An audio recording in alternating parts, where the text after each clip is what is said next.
কেমন আছেন সবাই? আলহামদুলিল্লাহ, আপনাদের দোয়ায় আমিও ভালো আছি। আলুগুলা কার এলাকায় কী নামে পরিচিত জানি না, তো আমরা এগুলাকে মেটে আলু বলে থাকি। আজ আমি রান্না করব মাছ দিয়ে মেটে আলু। তার জন্য মাছগুলার লবণ হলুদ মাখিয়ে এপাশ ওপাশ সুন্দর মতো ভেজে নিলাম। দেখুন আমার মাছগুলা ভাজা হয়ে গিয়েছে। এবার একটা পাত্রে উঠিয়ে নিলাম।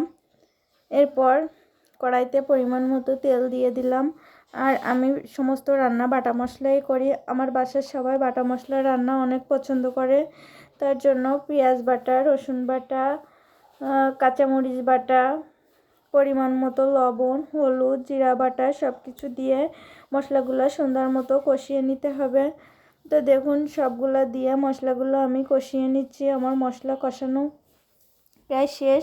উপরে তেল উঠে আসলে আলুগুলা দিয়ে সুন্দর মতো কষিয়ে নিতে হবে। আর আলুগুলা কিন্তু একটু নালা ভাব থাকে, তার জন্য একটু বেশি করে কষাতে হবে। এরপর পরিমাণ মতো পানি দিয়ে দিলাম। পানিটা একটু বেশি দিতে হবে, আলুগুলা বেশ শক্ত থাকে। এরপর আলু আধা জাল হয়ে আসলে মাছগুলা দিয়ে দিলাম। মাছগুলা দিয়ে এবার উপর থেকে একটু ধনিয়া পাতা দিয়ে নামিয়ে নিলাম। দেখুন আমার রান্না শেষ। কত সহজে রান্না হয়ে গেল। সবাই ভালো থাকবেন। আল্লাহ।